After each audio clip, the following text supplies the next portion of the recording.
Salam sejahtera, terima kasih karena bersama dengan saya di Nazilin Unity Channel. Persoalan besar mula timbul.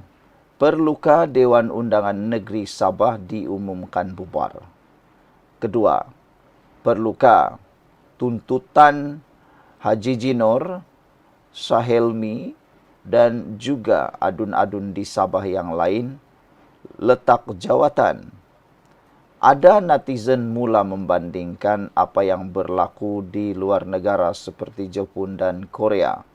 Apabila ada skandal-skandal besar yang melibatkan kepimpinan negara tersebut, netizen atau rakyat mula meminta supaya pemimpin besar seperti Presiden, Perdana Menteri mengundurkan diri atau berehat dulu daripada politik supaya siasatan dapat dibuat dengan lebih mudah dan tanpa ada rasa takut.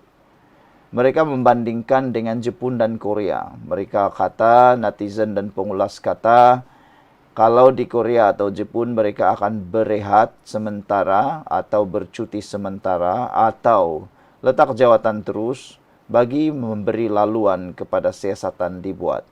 Sama ada bersalah atau tidak, mereka akan berehat atau bercuti dan letak jawatan untuk memberi laluan supaya siasatan dapat dibuat lebih telus, lebih berani dan tanpa ada campur tangan kuasa daripada mana-mana pihak. Itu andaian dan juga itu perbandingan yang dibuat oleh netizen dan juga apa yang sedang melanda politik di Sabah. Mereka mengambil semua itu, mereka membuat memberikan pendapat seperti itu kerana salah satu pendedahan paling panas sekarang ini ialah apabila Jonty Inggihon, iaitu bekas CEO Sabah Mineral Management SMM Sdn Bhd, telah pun menyatakan bahawa beliau mempunyai bukti Haji G menggunakan kuasa salah guna kuasa dan menafikan wujud pakatan. Beliau dengan berani juga mengatakan bahawa beliau ada bukti, iaitu minit mesyuarat Lembaga Pengarah SMM, nota penerangan bercetak kepada Ketua Menteri daripadanya dan pesanan teks daripada Ketua Menteri. Dengan pendedahan semua bukti yang disimpan dengan selamat ini oleh seseorang di suatu tempat, kata Jonty, dan beliau juga berjanji sanggup untuk menyerahkannya kepada SPRM, netizen mula menyatakan, kata mereka, ini sudah jadi satu indikator atau satu faktor penyebab yang boleh mendorong Ketua Menteri Sabah dan juga 8 adun yang lain untuk diberikan cuti sementara. Cuti sementara ataupun berehat sementara siasatan dibuat, kata mereka. Ini supaya ketelusan dapat dibuat, kata netizen lagi. Namun ada lagi satu pihak mengatakan bahawa mereka membandingkan politik di Jepun dan Korea dengan politik yang ada di Malaysia dan juga di Sabah. Mereka kata politik di Korea dan di Sabah itu politiknya sudah matang. Politik di sana tidak berunsur fitnah. Politik di Korea, kata pengulas politik dan netizen, khususnya penyokong GRS, menyatakan bahawa politik di Korea dan di Jepun sukar untuk melihat fitnah bertaburan.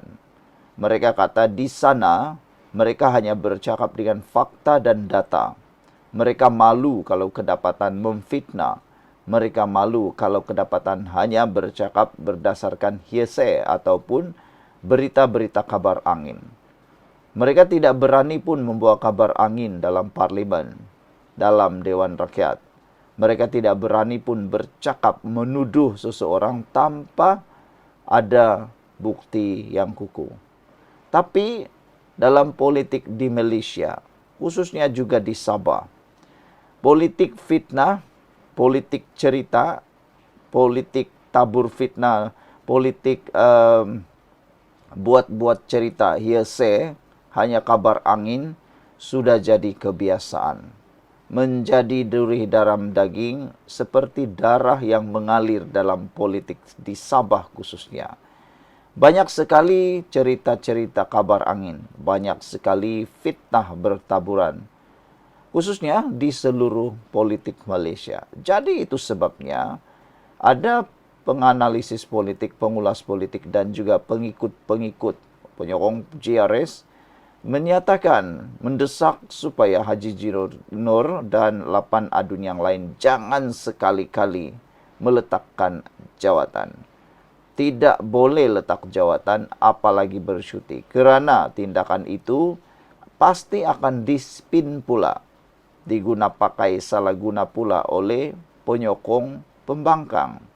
Kata mereka, jangan-jangan nanti akan dispin lagi pula, mereka akan cakap pula bahawa dengan itu akan dianggap Haji Jinur dan 8 yang lain mengaku telah pun bersalah pula. Itu yang paling menakutkan. Jadi mereka kata tak perlu letak jawatan. Kerana di Malaysia, di Sabah ini, politik berunsur fitnah sudah menular dan menjadi barah, penyakit yang sukar disembuhkan. Belum lagi cerita tentang cara modus operandi untuk menjatuhkan lawan. Ada yang menjatuhkan lawan, dia tidak peduli apa caranya. Yang penting niatnya. Niatnya mau menjatuhkan sang lawan, seteru politik, dengan apa cara sekalipun digunakan. Penipuan, memfitnah, cerita-cerita dongeng dan sebagainya. Jadi adakah cerita ini cerita dongeng? Drama politik Sabah ini cerita dongeng. Kerana salah satu indikatornya yang menjadi alasan penyokong Haji G bahawa ini ialah cerita fitnah ialah kenapa John T masih tidak membawa maklumat, dokumen, data ataupun bukti kukuh yang beliau miliki itu. Kalau betul dia ada minit mesyuarat, nota penerangan dan pesanan teks itu, kenapa tidak dia terus datang ke SPRM hari ini atau kemarin? Kenapa perlu hanya bermain drama di media sosial? Kenapa? Itu makin lama, makin berpanjangan, makin membasuh otak rakyat Sabah. Kata Haji G, ini akan membuatkan menanam rasa kebencian kepada rakyat Sabah untuk menentang kerajaan. Jadi, adakah sengaja dipanjang-panjangkan drama ini supaya kesannya itu lebih panjang? Apalah pendapat kamu semua? Sekian dulu untuk kali ini. Tinggalkan komen Anda.